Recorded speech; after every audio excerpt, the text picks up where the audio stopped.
Hello दोस्तों। आज हम लेकर आए हैं एक नया वीडियो।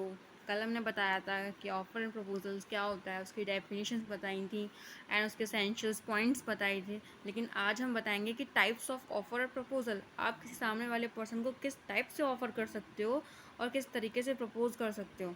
तो टाइप्स क्या होते हैं इस चीज़ के, तो वो आप हम आज हम आपको इस वीडियो में वही बताएंगे कि टाइप्स ऑफ ऑफ़र या प्रपोजल।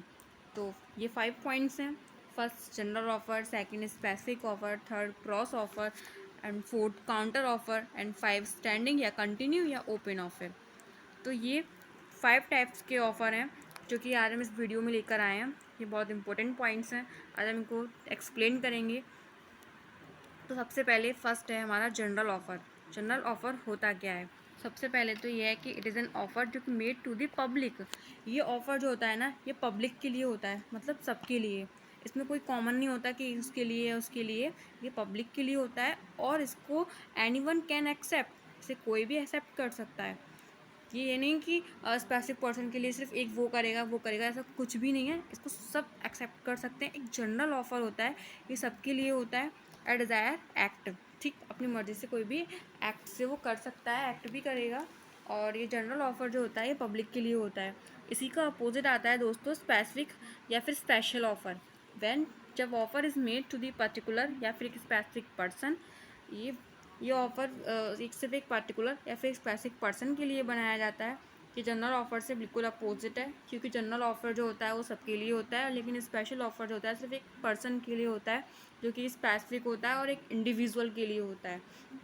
जो ऑफरर होता है ना, जो ऑफ़र करता है, उसके लिए जो पर्सन एक स्पेसिफिक होगा या स्पेशल होगा, ये उसके लिए ऑफ़र होता है। और it is known as a specific offer, इसी को हम स्पेसिफिक ऑफ़र भी बोलते हैं।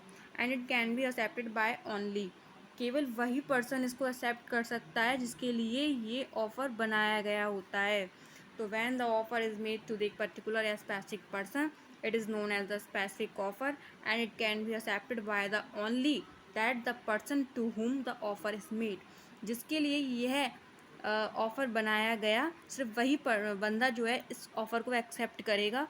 और ये इसी को हम कहते हैं स्पेसिफिक ऑफ़र। नेक्स्ट आता है हमारा क्रॉस ऑफ़र। क्या होता है? व्हेन, जब दो parties exchange identical offer in ignorance at the time of each other offer is called a cross offer. दोस्तों पहले आप इसको समझिए कि ये क्रॉस ऑफ़र होता क्या है। क्रॉस ऑफ़र वो ऑफ़र होता है जब दो पार्टीज होती हैं ना, जब वो एक्सचेंज कर रही हैं अपनी आइडेंटिकल ऑफ़र को in ignorance at the time of each other offer is called a cross offer. मतलब यहाँ पर उनका एक्सचेंज हो रहा है, मतलब same party, same subject, same terms. मतलब उन दोनों पार्टीज़ को नहीं पता कि मतलब उन दोनों पार्टीज़ को नहीं पता कि ये वाला मुझे ऑफ़र करेगा, ये वाला मुझे ऑफ़र करेगा। ये ज़रूरी तो नहीं है ना कि जब वन पर्सन ही जो है क्या है कि वो ऑफ़र कर रहा है, कभी कभार ये भी तो हो जाता है ना कि सेम भी हो सकता है कि अगर ये बंदा ऑफ़र करना चाह रहा हो तो ये भी तो करना चाहता है, प्रपोज़ल है, सॉरी। तो दोनों जो हैं वो साथ में अगर प्रपोज़ल कर देते हैं, एक दूसरे को ऑफ़र रख देते हैं सेम टाइम पर, सेम सब्जेक्ट्स मैटर पर, सेम टर्म्स पर, और सेम ही पार्टी है, तो उसको हम बोलते हैं क्रॉस ऑफ़र।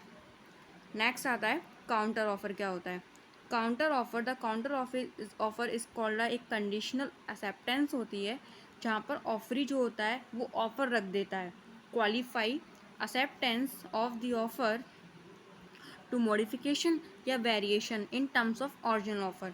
मतलब अगर जो ऑफरर ने जो ऑफ़र रखा ऑफरी को, मतलब प्रपोज़र ने एक प्रपोजी को मतलब क्या किया, एक ऑफ़र रखा जो ओरिजिनल ऑफ़र था, अगर उसमें कोई मॉडिफिकेशन या फिर कोई वेरिएशन हो जाता है।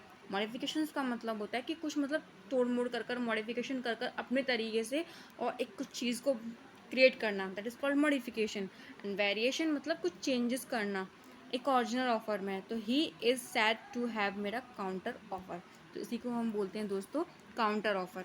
तो यहाँ पे क्या हुआ, यहाँ पर जो ऑफ़र रखा गया था वहाँ पर सामने वाले बंदे ने क्या किया, उसमें कुछ मॉडिफिकेशन या कुछ चेंजेस कर उसको ओरिजिनल ऑफ़र्स में, तो उसको हम बोलते हैं काउंटर ऑफ़र। मतलब जो सामने वाली पार्टी होती है ना, वो प्रपोज़ करे, ठीक है, और हमें जो दिया वो मतलब हम ख़त्म कर दिया हमने कि हमें ऐसे नहीं चाहिए।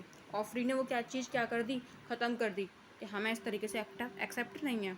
तो फिर क्या हुआ, जो एक्चुअल प्रपोजल जो ख़त्म हुआ और सेम वाला ही दूसरा प्रपोजल रख दिया, मतलब सेम उस प्रपोजल को ख़त्म करके और ऑफरी ने अपना अपने तरीके से सामने वाले को फिर प्रपोजल रख दिया। That is called a counter offer. Okay, next आता है हमारा स्टैंडिंग या कंटिन्यू या ओपन ऑफर। दोस्तों काउंटर ऑफर का आपको एग्जांपल देती हूँ मैं, आप उससे बहुत अच्छे से समझोगे। उसका एग्जांपल ये है कि जैसे कि हम किसी की शॉप पर गए और हमें कुछ कपड़े पसंद आ गए, तो हमने उसको ये भाव लगाया कि भाई इतने पैसों में ले लो, और अगर वो उस चीज़ को एक्सेप्ट नहीं करता है कि मैं इतने में नहीं, मैं इतने में लूँगा, तो आप उस चीज़ को मान गए। तो अब जो ऑफरी जो हमने जिसको पहले ऑफ़र किया, अब उसने अपने तरीके से किया, अपने तरीके से रखा और हमने उसको चीज़ को एक्सेप्ट कर लिया। तो जो फर्स्ट वाला ऑफ़र था, जितना प्राइस हमने बताया था, उसने वो चीज़ नहीं मानी, तो वो तो ख़त्म हो गई ना। अब उसकी जो उसने रखा वो हुआ, तो ये क्या हुआ, ऑफ़र में क्या हुआ, मॉडिफिकेशन हुआ और वेरिएशन हुआ। तो उसी को हम क्या बोलते हैं, काउंटर ऑफ़र बोलते हैं। लास्ट आता है हमारा स्टैंडिंग, कंटिन्यू या फिर ओपन ऑफर। इसे हम क्या बोलते हैं दोस्तों, कि offer which is allowed to remain open for acceptance over a period of time is known as the open offer.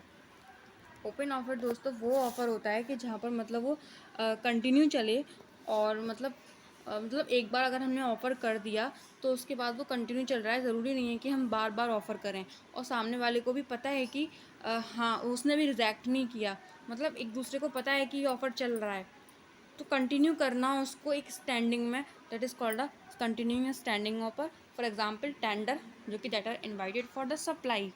तो टेंडर होता है, उसको इनवाइटेड किया गया फॉर द क्या, सप्लाई करने के लिए। अब जब कोई चीज़ सप्लाई हो रही है तो उसके लिए बार बार तो ऑफ़र नहीं किया जाएगा।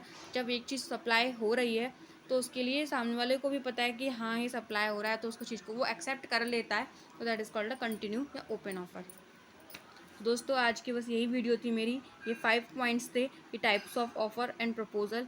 और नेक्स्ट वीडियो में लेकर आऊँगी एक्सेप्टेंस के बारे में, और ये जानना बहुत ज़रूरी था कि प्रपोज़ल क्या होता है और प्रपोज़ल के टाइप्स क्या होते हैं, उसके एसेंशियल पॉइंट्स क्या होते हैं। क्यों? क्योंकि जो हमारा कॉन्ट्रैक्ट एक्ट है ना, वो स्टार्ट भी हमारा प्रपोज़ल से ही होता है। जब दो लोगों के बीच में कॉन्ट्रैक्ट होता है तो सबसे पहले स्टार्टिंग पॉइंट क्या होता है, किसी सामने वाले पर्सन को प्रपोज़ करना।